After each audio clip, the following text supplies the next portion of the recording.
할렐루야. 우리 옆 사람하고 인사 한번 합시다. 사랑합니다. 축복합니다. 사랑합니다. 축복합니다. 할렐루야. 날이 좀 시원해졌어요. 그죠? 좀 살만합니다. 우리 옆 사람하고 다시 인사합시다. 살만합니다. 살만합니다. 할렐루야. 살만하다니까 되게 좋아하는데요. 오늘도 하나님께서 충만한 은혜로 채워주시리라 믿습니다. 지난주까지 더 파워 시리즈, 능력 시리즈 말씀 30번을 말씀을 나눴어요. 기도하던 중에 하나님께서 저에게 감동을 주기를, 성도들 안에 예수님을 좀 더 깊이 알게 해 줘라, 이런 감동이 왔거든요. 그래서 이제 하반기에 예수를 만나다, 이런 시리즈 말씀 20강을 준비를 했습니다. 20번에 또 예수님을 만나다, 이 시리즈 말씀을 통해서 예수님을 모두가 만나게 되기를 축복합니다. 지식에만 머물러 있어서는 안 돼요. 예수는 생명이기 때문에 지식으로 제대로 알고 예수님을 깊이 만나게 되면 우리의 삶에 놀라운 변화가 일어나고, 심지어는 미래가 달라지고 운명이 바뀌어버리는 그런 역사가 일어나게 됨을 믿으시기를 바랍니다. 그래서 오늘은 예수를 만나다, 이 시리즈 첫 번째 말씀인데, 예수는 누구인가? Who is Jesus? 할렐루야.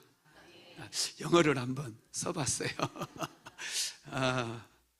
예수를 만나다. 여러분, 이 시리즈 말씀을 통해서 예수님을 만나시기 바랍니다. 이 첫 번째가 예수님은 누구인가? 예수님이 누구인가를 우리는 잘 알아야 돼요. 기존에 우리가 알고 있었던 예수보다 오늘 우리가 알게 될 예수는 더 깊이가 있게 될 줄로 믿습니다. 예수를 만나면 어둠이 끝나고 새로운 변화가 시작이 됩니다. 모든 변화는 예수님을 만나는 데서 시작이 되는 거예요. 예수님을 만나는 것, To encounter Jesus. 인카운터는 깊이 예수님을 만나는 거예요. To encounter Jesus. 오늘 이상하다, 영어를 계속 쓰네. 할렐루야. 저도 영어를 잘 못해요.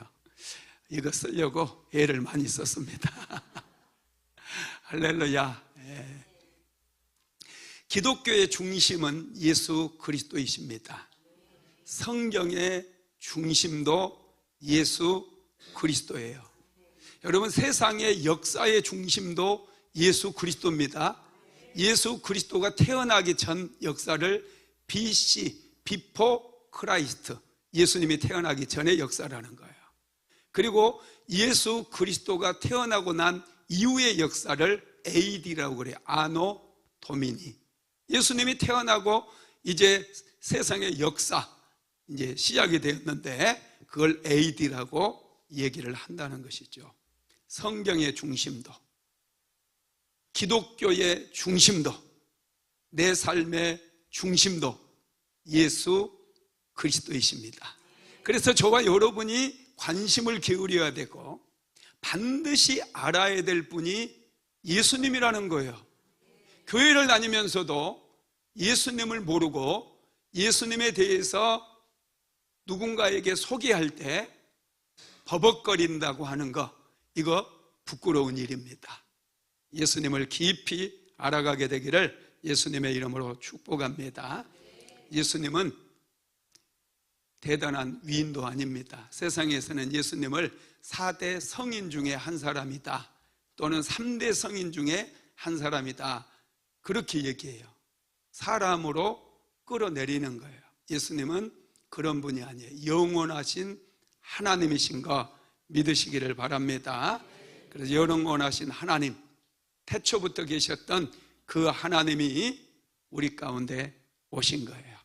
우리가 마태복음에서 또 누가복음에서 예수 그리스도께서 베들레헴 말구 위에 탄생하신 것을 보고 예수님의 시작이 베들레헴이라고 생각하는 분들이 많아요. 어린 아이로 오신 분이라고 생각하는 분들이 많다라는 거예요. 그런데 예수님은 그런 분이 아니에요. 예수님의 시작은 마태복음에서 시작한 것 같이 아브라함과 다윗의 자손 예수 그리스도의 계보라 이렇게 시작하니까 아브라함과 다윗에서부터 시작된 걸로 생각하는 분들이 많아요. 누가복음에는 예수 그리스도의 탄생 이야기가 기록이 되어 있거든요.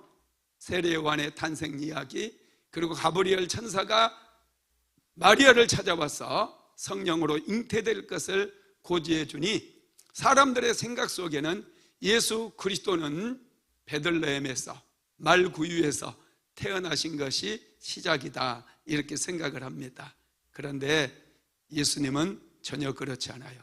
사도 요한은 요한복음에서 예수 그리스도를 시작할 때 예수 그리스도를 소개하면서 태초부터 아담 훨씬 이전부터 세상의 역사 시작 이전에 계셨던 바로 그분이라고, 천지를 창조하신 하나님이라고 예수 그리스도를 소개하고 있다는 거예요. 그래서 그 예수님을 우리는 만나야 돼요. 그 예수님을 만났던 사람들은 엄청난 변화를 경험했어요. 저도 예수님을 처음 만났을 때 세상이 달라 보이더라고요. 예수님의 임재를 경험하고 났더니 공기가 달라요. 분명히 어제의 그 태양을 내가 보고 어제의 나무들을 보는데 예수님을 만난 이후에 내가 보는 나무들, 내가 보았던 하늘, 내가 보았던 느꼈던 바람은 완전히 다르더라는 거예요. 여러분, 예수를 모두가 경험하게 되기를 축복합니다. 사도 바울이 예수님을 만나니 예수님을 믿는 사람들을 핍박했던 핍박자에서 예수 그리스도의 복음을 전하는 전도자가 되어버리더라는 거예요. 사도 베드로가 예수님을 만났어요. 베드로가 물고기를 잡는, 갈릴리 바다에서 고기를 잡는 어부였잖아요. 그런데 사람을 낚는 어부가 되어버린 거예요. 사마리아 여인이 음란하게 살았던 그 여인 예수 그리스도를 만나고 그는 변화되어 버려요. 복음 전도자가 되는 거예요. 예수님을 만나면 우리에게 새로운 인생이 시작되고 새로운 삶이 열려진다는 거 믿게 되기를 예수님의 이름으로 축복합니다. 우리가 예수님을 만나면 우리 인생이 달라지게 되는데 그 이유가 예수님 안에 빛이 있기 때문에 그래요. 생명이 있기 때문에. 예수님 안에 인생의 모든 해답이 다 들어있습니다. 예수님을 만나게 되기를 바랍니다. 오늘 우리가 예수님을 만나다 첫 번째 말씀인데 이 첫 번째 말씀 고민을 많이 했어요. 그래서 기도도 많이 했고 첫 번째 주제가 예수님은 누구신가? Who is Jesus? 여러분, 예수님은 누구일까요? 첫 번째, 태초부터 계셨던 하나님이십니다. 자, 요한복음 1장 1절 한번 읽어봅시다. 태초에 말씀이 계시니라. 이 말씀이 하나님과 함께 계셨으니 이 말씀은 곧 하나님이시니라. 아멘. 예수님은 태초부터 계셨던 하나님이시라는 거예요. 여기서 말씀, 이 말씀이 여러분 예수님이죠. 사도 요한은 예수님을 소개하면서 예수님이 태초부터 계셨던 그 하나님이라고 우리에게 가르쳐주고 있습니다. 예수님은 태초에 만들어진 분이 아니고 태초부터 계셨던 분이라는 거예요. 그래서 예수님께서 요한복음에서 자기 자신을 소개할 때 특별히 바리새인들과 서기관들에게 자신에 대해서 얘기하면서 이런 말씀하죠. 요한복음 8장 58절 같이 읽어봅시다. 예수께서 이르시되 진실로 진실로 너희에게 이르노니 아브라함이 나기 전부터 내가 있느니라 하시니. 예수는 아브라함의 이전에도 계셨어요. 아담 이전에도 계셨어요. 창조 이전에도 계셨어요. 예수님은 영원하신 하나님이십니다. 이것을 마음속에 새겨야 돼요. 예수님의 탄생이 베들레헴에서 시작이 된 게 아닙니다. 성육신이 베들레헴에서 시작된 거예요. 예수님은 시간 전부터 계셨던 분이셔요. 영원한 하나님이심을 믿게 되기를 바랍니다. 예수님은 하나님의 본체라는 것이죠. 두 번째로 예수님은 모든 만물을 창조하신 창조주 하나님이시래요. 자, 요한복음 1장 3절 읽어봅시다.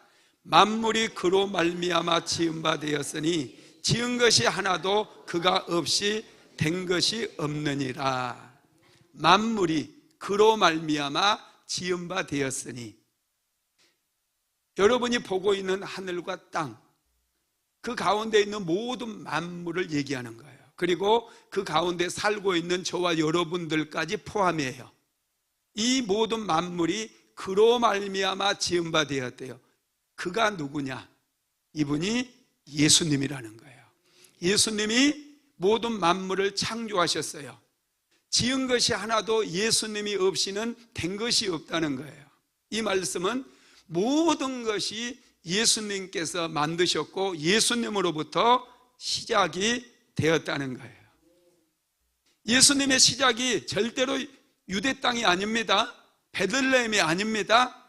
예수님은 영원 전부터, 태초에부터 예수님은 계셨던 분이시고, 이 모든 세상을 창조하실 때, 모든 만물을 창조하실 때 예수님께서 역사하셔서 창조하신 거예요. 그래서 예수님은 창조주 하나님이시라는 거 믿으시기 바랍니다. 자, 골로새서 1장 16절도 읽어봅시다. 시작. 만물이 그에게서 창조되되 하늘과 땅에서 보이는 것들과 보이지 않는 것들과 혹은 왕권들이나 주권들이나 통치자들이나 권세자들이나 만물이 다 그로 말미암고 그를 위하여 창조되었고. 아멘. 사도 바울 역시도 만물이 그에게서 창조되되 이렇게 말씀했어요. 그분이 예수님이에요. 하늘과 땅에서 보이는 모든 것들, 그리고 보이지 않는 것들, 그 모든 것까지 하나님께서 창조하셨음을 믿게 되기를 바랍니다. 여러분, 예수님은 창조주 하나님이셔요. 우리가 이걸 알아야 돼요. 베들레헴의 어린 아기로 오신 하나님은 우리를 죄 가운데서 건져내시기 위해 성육신 하신 거예요. 예수님은 모든 만물을 창조하셨고요, 예수님은 생명의 주관자이십니다. 여러분, 이건 여기에 역설이 있어요. 예수님이 사람을 만드셨거든요. 그런데 사람의 몸에 친히 잉태되셨고, 그리고 태어나셨고 사람의 품에 안기셨다는 거예요. 참 이게 놀랍죠. 이게 역설이에요.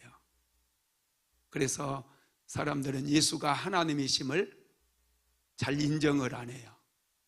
그러나 예수님은 태초부터 계셨던 하나님이시고 능력이 많으신 분이시기 때문에 얼마든지 그렇게 역사하실 수 있다라는 것이죠. 우리를 만드신 분이 누구다고요? 예수님. 예수님은 그래서 우리를 너무나 잘 아셔요. 여러분에 대해서 얼마나 알고 있나요? 우리는 내 자신을 잘 몰라요. 내 삶이 왜 이렇게 안 풀리고, 왜 다른 사람은 마음먹은 대로 일이 잘 풀려나가는데 나는 그렇게 힘쓰고 있어도 왜 잘 안 풀리는가? 나는 왜 맨날 외로움에 시달리는가? 내 안에는 왜 이렇게 깊은 어둠이 있는가? 내 안에는 자꾸 음란이라든지 탐욕이라든지 두려움이라든지 염려, 근심, 걱정이 떠나지 아니하고 늘 나와 함께 하는가? 왜 사람은 죽는가? 왜 사람은 질병에 걸리기도 하고 어려움을 겪는가? 왜 실패가 찾아오는가? 이런 것들에 대해서 우리는 너무나 잘 몰라요. 그런데 예수님은 하나님이시기 때문에, 그리고 우리를 만드신 분이기 때문에 나에 대해서 너무나 잘 아는 거예요. 내 삶에 이런 문제들이 찾아오는 거에 대해서 너무나 잘 아시는 거예요. 그래서 저와 여러분은 어려운 문제, 해석되어지지 않는 어려운 문제가 찾아왔을 때 예수님 앞에 나아가야 돼요. 그리고 예수님께 질문해야 돼요. 그러면 예수님께서 깨닫게 하시고 알게 하시고 때로는 문제도 해결해 주심으로 우리의 삶이 복된 삶으로 바뀌게 만들어 주신다는 거예요. 여러분, 그렇습니다. 예수님을 만나면 치유되어져요. 우리의 부족함이 채워지고 결핍이 채워진다는 거예요. 세 번째로 예수님은 하나님의 말씀으로 역사했습니다. 자, 요한복음 1장 1절 다시 읽어봅시다. 태초에 말씀이 계시니라. 이 말씀이 하나님과 함께 계셨으니 이 말씀은 곧 하나님이시니라. 아멘. 사도 요한은 예수님을 특별한 이름으로 소개를 하는데, 태초에 말씀이 계시니라 그러면서 예수님을 말씀으로 소개를 하고 있어요. 이 말씀이라고 하는 헬라어가 로고스인데요, 로고스라고 하는 뜻은 도라는 뜻이에요. 길, 도자. 도 하면은, 여러분, 우리는 길로만 번역을 하잖아요. 길이다 그러는데, 이 도라고 하는 말에는 길을 포함해서 굉장히 함축적인 그런 의미들을 가지고 있어요. 어떤 세상이 돌아가는 원리라든지 큰 그 도덕, 법, 이 모든 것까지 다 함축되어 있는 그런 단어가 로고스라고 하는 단어라는 거예요. 이 로고스라고 하는 단어를 한 문장으로 만들어 보면 하나님의 뜻과 생각을 우리에게 나타내시는 하나님의 자기 계시, 이렇게 만들 수 있는데 이걸로도 턱없이 부족해요. 모든 우주 만물이 법칙에 따라서 움직이잖아요. 이런 모든 것까지 함축하는 그런 단어가 로고스라고 하는 단어라는 거예요. 예수님을 이런 로고스로 사도 요한은 소개를 합니다. 예수님께서는 이 하나님의 말씀으로 역사하셨기 때문에 그래요. 여러분, 하나님의 말씀으로 오신 예수 그리스도는 하나님의 심장이라고 할 수 있어요. 하나님의 숨결입니다. 그래서 하나님의 말씀은 하나님의 영이 흐르는 통로인 것이죠. 저와 여러분이 기록된 하나님의 말씀을 읽게 될 때, 또 묵상하게 될 때 그 말씀이 살아 움직이는 거예요. 우리의 심령이 흔들리고 우리에게 붙어 있었던 두려움이 떠나가고 어둠이 물러가고 귀신들이 소리를 지르며 떠나가게 되는 거예요. 하나님의 말씀이 우리 안에 들어오게 되면 살아있는 하나님의 말씀으로 인해서 우리 안에 있는 슬픔과 우리 안에 있는 어두움, 두려움, 염려, 근심, 걱정이 일시에 떠나가게 되고 우리 안에 기쁨이 임하게 돼요. 그리고 낙심과 좌절, 실망, 실패 이런 것들이 떠나가게 되고 우리 안에 열정이 생기는 거예요. 그래서 돈보다 예수를 붙잡아야 돼요. 예수를 만나야 돼요. 예수의 말씀, 하나님의 말씀으로 오신 이 로고스가 내 안에 들어오기만 하면 내 안에 혁명이 일어나는 거예요. 생명력이 약동하게 되는 거예요. 모든 어둠의 일들, 이 죄된 일들, 두려움, 염려, 근심, 걱정, 미움, 시기, 질투, 탐욕 이런 것들이 떠나가게 되고 우리 한 사람 한 사람이 새롭게 변화받는 놀라운 역사가 일어나는 거예요. 하나님의 말씀은 사람을 변화시키는 영적인 능력이고 영적인 에너지입니다. 하나님의 말씀은 혼란을 질서로 바꿔버리고 두려움을 담대함으로 바꾸고 절망을 소망으로 바꾸는 능력이라는 거예요. 이 말씀을 품어야 돼요. 할렐루야. 하나님의 말씀은 지식이 아닙니다. 하나님의 말씀은 영적인 호흡입니다. 하나님의 말씀하시면 그 말씀이 우리 안에 생명의 능력으로 흘러가게 되죠. 여러분, 창세기에 창조도 말씀으로 시작되었고요, 에스겔서의 마른 뼈다귀가 살아날 때 그때도 하나님의 말씀으로부터 시작이 되었습니다. 하나님의 말씀이 선포되자 죽었던 영혼이 살아나는 거예요. 그래서 우리는 하나님의 말씀을 경험해야 돼요. 하나님의 말씀을 경험할 때 예수님을 만나게 되어지는 거예요. 하나님의 말씀이 선포될 때 죽었던 영혼이 깨어나고 잠자는 영혼들이 살아나는 줄 믿으시기를 바랍니다. 절망이 소망으로 바뀌고 죄에 묶였던 자가 진정한 자유를 얻는 거예요. 갇힌 자가 노임을 받게 되는 거예요. 눌린 자들이 자유를 얻게 되는 거예요. 포로된 자들에게 자유가 임하는 줄 믿으시기를 바랍니다. 하나님의 말씀은 우리 안에 생명력을 줘요. 하나님의 생명은 너무나 신비롭습니다. 생명력이 부족하면 시들어버리고 말라집니다. 어린아이들은 생명력이 왕성하기 때문에 그렇게 깔깔거리고 뛰고 웃고 그래도 지치지를 않아요. 그러나 나이가 들고 90살이 넘어가면 생명력이 약화돼서 피부도 쭈글쭈글해지고 움직임이 둔해지고 목소리도 힘이 없게 되어지는 것이죠. 그러나 생명력이 넘치면 아름다운 꽃이 피고 풍성한 열매가 맺혀지는 거 믿으시기 바랍니다. 네 번째로 예수님 안에 생명이 있습니다. 자, 요한복음 1장 4절 말씀 같이 읽어봅시다. 그 안에 생명이 있었으니 이 생명은 사람들의 빛이라. 예수님 안에 생명이 있다는 거예요. 그런데 여러분, 성경에 나와 있는, 신약 성경에 나와 있는 생명이라고 하는 단어, 이 헬라어가 세 종류가 있어요. 특별히 첫 번째 조에라고 하는 단어는 하나님의 생명을 의미합니다. 영원한 생명, 영적인 생명을 의미해요. 그 다음에 두 번째 비오스라고 하는 단어가 있는데 이것은 생물학적인 생명, 물리적인 삶, 우리가 일생을 살아간다 할 때 그 일생, 이것을 비오스라고 하는 단어를 쓰는 거예요. 세 번째 단어는 푸시케입니다. 이것은 혼적인 생명이고 우리가 지금 살아있죠? 목숨, 여러분, 이게 푸시케예요.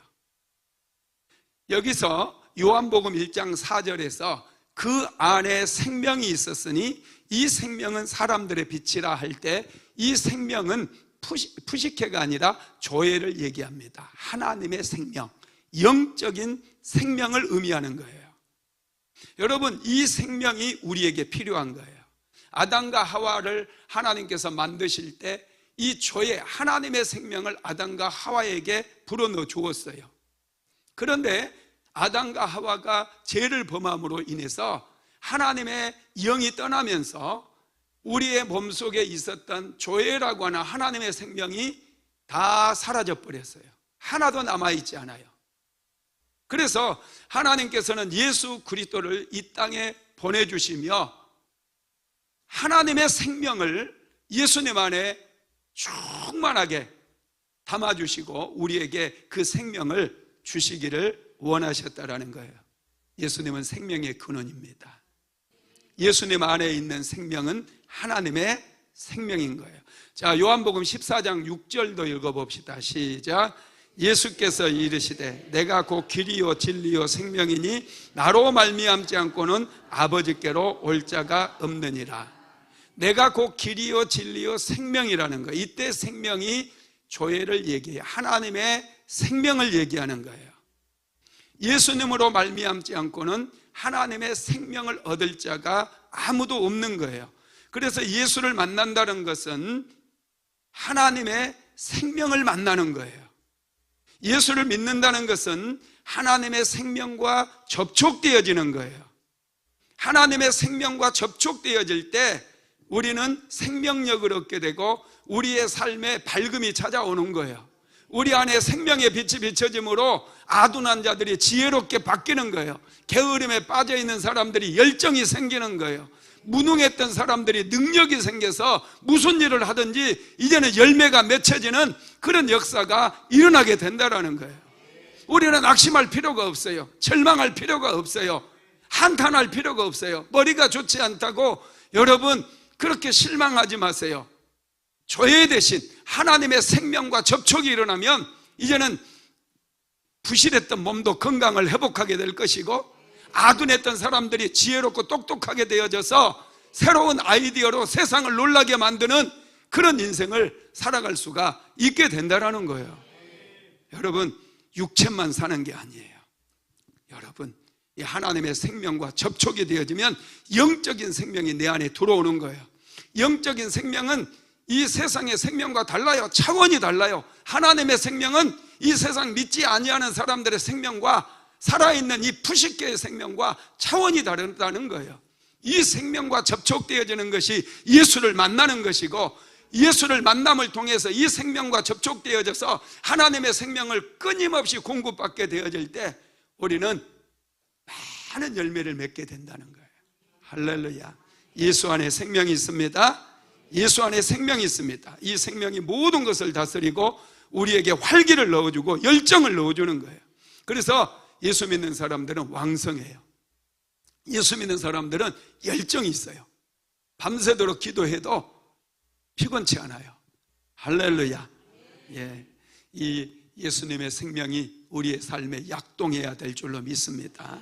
하나님께서는 이 하나님의 생명을 우리에게 주셨다라는 거예요.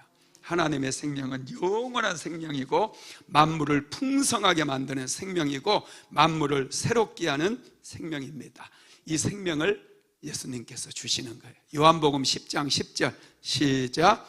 도둑이 오는 것은 도적질하고 죽이고 멸망시키려는 것뿐이요 내가 온 것은 양으로 생명을 얻게 하고 더 풍성히 얻게 하려는 것이다.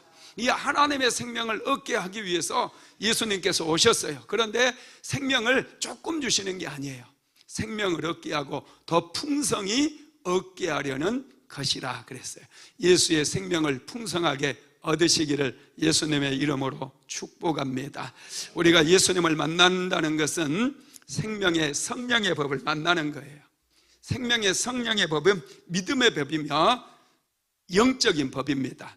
로마서 8장 1절로 2절에 보면 그러므로 이제 그리스도 예수 안에 있는 자들에게는 결코 정죄함이 없나니 이는 그리스도 예수 안에 있는 생명의 성령의 법이 죄와 사망의 법에서 너를 해방하였습니다. 할렐루야. 생명의 성령의 법이 얼마나 강력한 능력이 있든지 죄와 사망의 법에서 우리를 해방시키는 거예요. 로마서 8장 우리 다 암송했잖아요.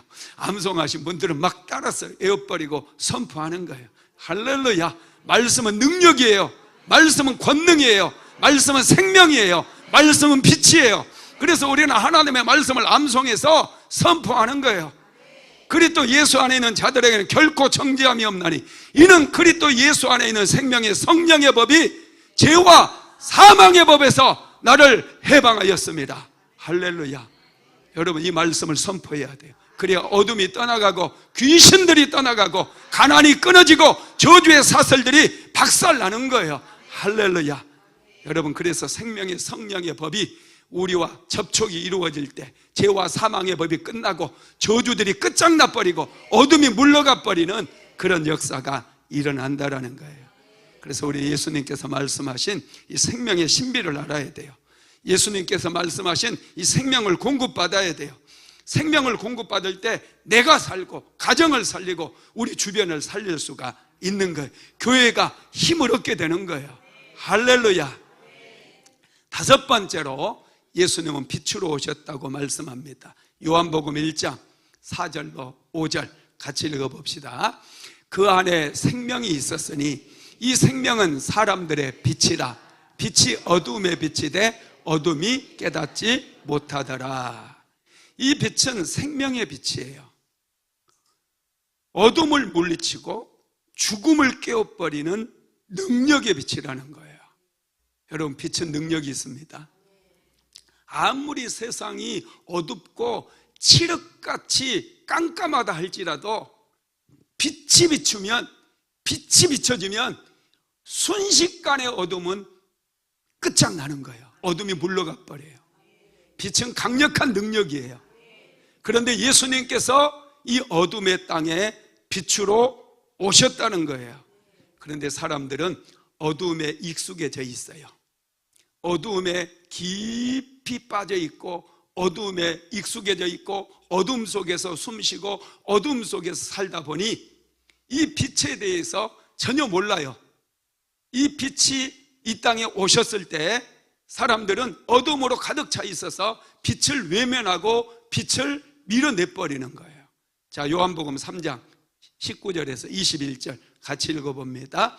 곧 빛이 세상에 왔으되 사람들이 자기 행위가 악함으로 빛보다 어두움을 더 사랑하는 것이니라.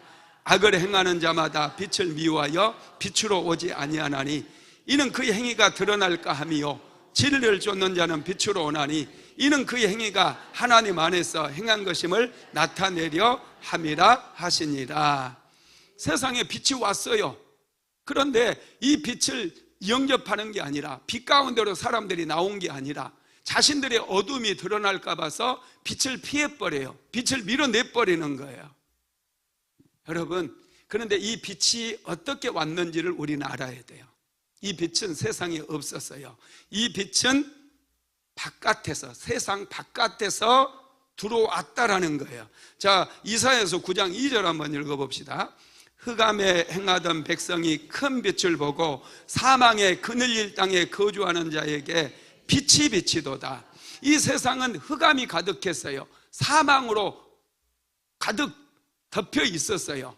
그런데 이 세상에 갑자기 빛이 비치기 시작했어요. 이 빛이 어떻게 비쳤느냐? 자, 이사야서 9장 6절 시작. 이는 한 아기가 우리에게 낳고 한 아들을 우리에게 주신 바 되었는데 이 빛을 한 아기가 가지고 온 거예요. 한 아기가 어둠의 땅에 빛을 가지고 왔고 빛을, 하나님의 빛을 비추기 시작했다는 거예요. 그런데 여러분, 그 다음 구절을, 그 다음 말씀을 우리가 깊이 묵상해야 돼요. 한 아들을 우리에게 주신 바 되었다는 거예요. 그냥 우리에게서 태어난 게 아니고 빛을 가지고 오신 그분을 우리에게 주신 바 되었다는 거예요. 하나님께서 빛을 우리에게 선물로 주셨다는 거예요. 빛은 선물이에요. 빛은 내가 받아야 되는 것이죠. 이 빛을 하나님께서 선물로 주셨으니 내가 받는 거예요. 내가 빛을 외면해버리고 빛을 멀리해버리고 빛을 밀어내버리면 이 빛은 나와 전혀 상관이 없게 되는 거예요. 죄에 빠져있는 영혼들이, 여러분, 빛으로 나온다는 것은 엄청나게 어려워요. 예수 믿지 않는 사람들 예수 믿게 하려면 정말 많은 기도가 필요해요. 여러분들 은혜 받은 분들이에요. 여러분들 빛 가운데로 나오게 된 거 축하드립니다. 여러분들 축복받은 사람들이에요. 여러분, 세상이 어둡다는 것은 이 악과 죄가 이 세상을 다 에워싸고 있다라는 거예요. 이 더러움들, 음란하고 미움과 폭력과 살인과 이런 모든 것들이, 죄된 것들이 세상을 깜깜하게 어둡게 만드는 거예요. 그래서 이 어두움을 어떻게 하면 밀어낼 수 있을까? 사람들이 고민했어요. 그래서 법을 만들고 윤리를 만들고 무지 예를 써요. 학교를 만들어서 빛을 퍼뜨리기 위해서 그렇게 살면 안 된다고 부지런히 가르쳐요.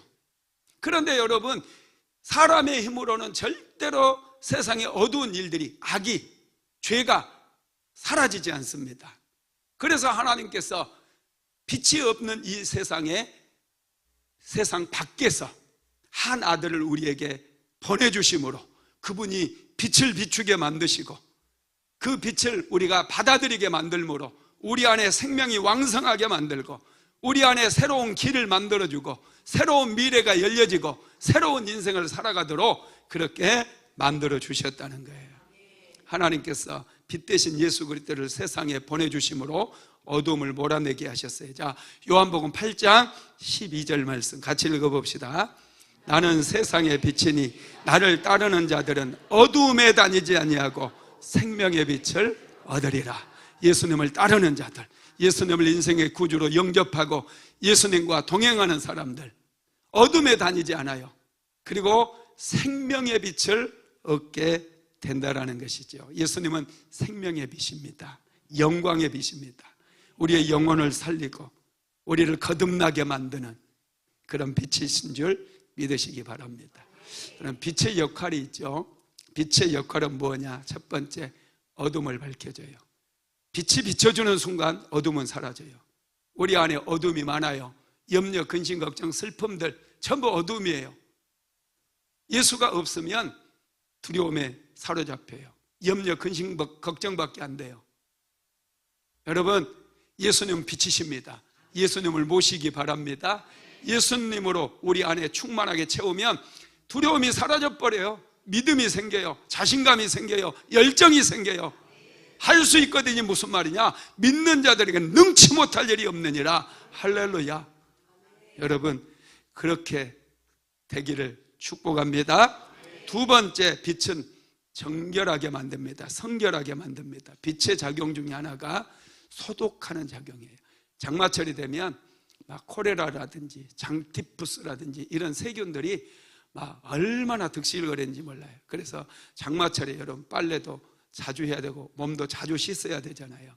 그런데 여러분 젖은 수건에 막 세균들이 어마어마하거든요. 햇볕에 탁 조금만 내놓기만 해도요, 세균들이 금세 사라져 버려요. 아무리 소독약을 쏟아부어도 잘 안 죽어요.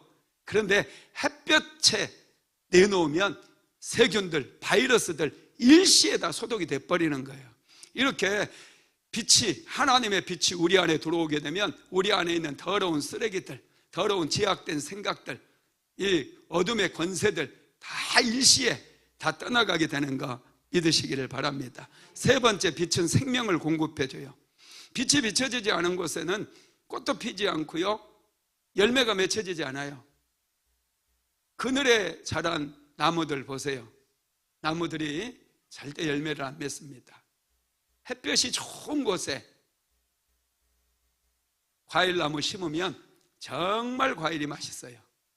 여러분, 나무들 전지 작업 해주죠. 전지, 가지를 다 잘라주거든요. 왜 전지 작업 하는 줄 아세요? 나무에 햇볕이 잘 들어오게 해주기 위해서. 제가 한전지 합니다. 감나무 전지도, 제가 사과나무 전지도, 사과나무 전지를 잘 해줬더니 올해 사과가 참 많이 열렸어요. 근데 종이로 안 싸줬더니 벌레들이 와가지고 다 사과를 막 쏘아버려요. 그러니까 사과가 올해 먹을 수 있는 게 몇 개나 될지 모르겠습니다. 할렐루야. 부지런히 재배는 하는데 새들이 날라와서 먹고 또 곤충들이 다 이 사과를 빨아 먹어버리다 보니 박 목사가 먹을 게 별로 없습니다. 그래도 올해 복숭아 좀 먹었죠, 그죠? 참외랑 갖다 놓은 거 제가 다 갖다 놓은 거예요. 여러분들 점심시간에 밥 먹으면서 먹은 거 제가 따준 거예요. 할렐루야. 할렐루야. 맛있게 드시면 됩니다. 네 번째, 빛은 변화를 가져옵니다. 여러분, 빛이 비추기 때문에 식물들이 자라서 변화가 이루어지는 거, 성장하는 거예요. 하나님의 빛이 우리 안에 비춰지면 우리가 믿음의 사람으로, 성령의 사람으로 점점 더 성장하게 되는 거예요. 하나님은 성장하는 사람을 좋아하십니다. 우리는 늘 빛 가운데로 나와야 되는 것이죠.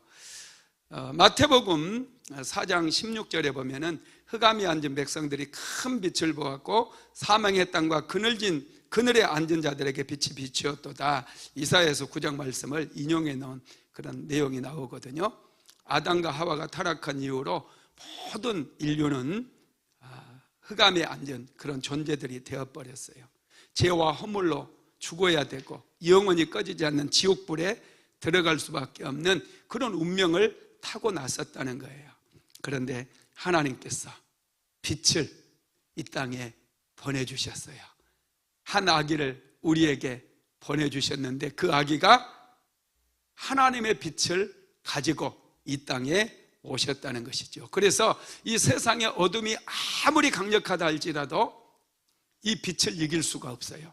자, 요한복음 1장 5절 읽어봅시다. 시작. 빛이 어둠에 빛이 돼 어둠이 깨닫지 못하더라. 여러분, 여기서 깨닫지 못하더라 이 단어가 헬라어로 보면은 번역을 잘못해놨어요. 빛이 어둠에 빛이 돼 어둠이 깨닫지 못하더라. 이 깨닫지 못한다는 말이요, 이기지 못하더라, 이기지로 번역이 돼야 돼요. 여러분, 어둠은 빛을 이길 수가 없습니다. 어둠이 빛을 이기지 못하는 거, 그게 복음인 거예요. 어둠이 아무리 깊어도 빛이 비춰지기만 하면 어둠은 떠나가는 거예요. 그래서 여러분, 마음속에 늘 예수 그리스도가 충만해야 돼요. 그러면 어둠이 자리를 잡을 수가 없어요. 사람들은 그동안 인류 역사를 보면은 어두움 속에 잠겨 있어서 아담과 하와가 죄를 범함으로 인하여 깊은 어두움 속에 살다 보니 어둠에 익숙해졌고 어둠에 길들여져 버린 거예요. 그래서 예수 그리스도가 빛을 가지고, 하나님의 빛을 가지고 오니까 사람들은 그 빛을 외면하고 그 빛을 받아들이지 않았고 그 빛을 밀어내버린 거예요. 그런데 그 빛을 받아들이는 사람들마다 엄청난 변화가 일어나요. 어떤 변화가 일어나느냐? 여러분, 신분의 변화도 일어나는 줄 믿으시기를 바랍니다. 여러분, 그렇습니다. 다섯 번째, 그래서 우리가 빛 대신 예수님을 영접하면 우리의 신분이 달라져요. 자, 요한복음 1장 12절로 가봅시다. 시작. 영접하는 자, 곧 그 이름을 믿는 자들에게는 하나님의 자녀가 되는 권세를 주셨으니. 아멘. 빛 대신 예수 그리스도를 영접하는 순간 우리는 어둠 속에 거하는 어둠의 종이 아니라 이제 하나님의 자녀로 신분이 바뀌어버리는 거예요. 우리가 예수님을 몰랐을 때 우리는 어둠 속에 거하고 어둠의 종으로 살면서 어둠의 종인지도 모르고 우리의 운명이 결정됐어요. 영원히 꺼지지 않는 지옥불에 들어가는 걸로 결정이 되어버린 거예요. 그런데 예수 그리스도가 생명의 빛으로 이 땅에 오셨어요. 그리고 각 사람에게 비춰주었어요. 많은 사람들이 그 생명의 빛을 외면하고 밀어넣어버렸어요. 그래서 지옥에 가는 거예요. 그러나 예수 그리스도 생명의 빛을 알고 예수 그리스도를 인생의 주인으로, 구세주로 영접하는 모든 심령들마다 이제 신분의 변화가 일어나 하나님의 자녀가 되었어요. 그래서 하나님 나라의 상속자가 되었어요. 하나님의 나라를 유업으로 물려받아서 영생하게 되고 우리는 천국의 시민권자가 된다는 사실을 믿으시기를 바랍니다. 예수님을 영접하면 환경만 바뀌는 게 아니에요. 복만 받는 게 아니에요. 우리 신분이 바뀌고 우리는 하나님의 자녀가 되어버리고 죽었던 영혼이 생명을 얻게 되고, 이것이 여러분 구원인 거예요. 이게 기독교인 거예요. 이게 복음인 거예요. 기독교는 종교가 아니에요. 기독교는 생명이에요. 기독교는 예수 그리스도예요. 예수 믿으면 우리는 하나님의 자녀로 우리의 운명이 바뀌고 미래가 바뀌는 줄 믿으시기를 바랍니다. 그래서 예수 믿으면 하나님의 생명이 내 안에 들어오기 때문에 이 땅에 사는 동안 잘 될 수밖에 없어요. 이 땅에 사는 동안 복을 받을 수밖에 없어요. 이 땅에 사는 동안 형통하게 살아갈 수밖에 없다라는 거예요. 믿으시기를 바랍니다. 그래서 우리가 예수님을 영접하면 인생이 달라지는데요, 고린도후서 5장 17절 시작. 누구든지 그리스도 안에 있으면 새로운 피조물이라. 이전 것은 지나갔으니 보라 새 것이 되었도다. 할렐루야. 누구든지 그리스도 안에 있으면, 예수님 안에 있으면 새로운 피조물이에요. 이전 것은 지나가 버렸대요. 여러분들의 과거가 어떻든지 간에 죄로 점철되어 있고 마귀의 종노릇하고 어리석게 살았고, 여러분 후회하지 마세요. 예수 그리스도를 영접한 순간 이전 것은 다 지나가 버렸어요. 이전 것은 끝장났어요. 보라 새 것이 되었도다. 내 앞에는 새로운 미래가 열려지는 거예요. 새로운 인생이 펼쳐지는 거예요. 예수님으로 충만하면 새로운 길이 열려져요. 부자도 되어지고 성공자도 되어지고 형통한 인생을 얼마든지 살아갈 수 있게 된다는 거예요. 그래서 낙심하지 마세요. 예수 믿으면 낙심하고 예수 믿으면 좌절하고 예수 믿으면 슬퍼하고 이런 것들 이제 절대로 반복하지 마세요. 끝장내세요. 예수님으로 충만하면 돼요. 예수님을 자꾸 채우세요. 외로움이 찾아옵니까? 낙심이 찾아옵니까? 예수님으로 채우세요. 빛 대신 예수님, 생명 대신 예수님을 내 안에 가득 채우시기를 바랍니다. 누구든지 그리스도 안에 있으면, 그리스도로 충만하게 채우면 새로운 피조물이라. 이전 것은 지나갔으니 보라 새 것이 되었도다. 새로운 인생이 시작되는 거예요. 예수 믿는다는 거 어마어마한 축복이에요. 여러분의 인생의 최고의 축복은 예수님을 알고 예수님을 믿는 거예요. 예수님께서 우리와 함께 하시는 줄 믿으시기를 바랍니다. 그래서 다음 주에는 함께 하시는 예수, 할렐루야, 기대가 되죠? 예수님을 모르고 어떻게 우리가 예수 믿는다고 말하겠어요? 예수 시리즈, 예수님을 만나다, 이 시리즈 말씀을 통해서 예수님에 대해서 우리는 하나부터 열까지 다 배우게 될 거예요. 할렐루야.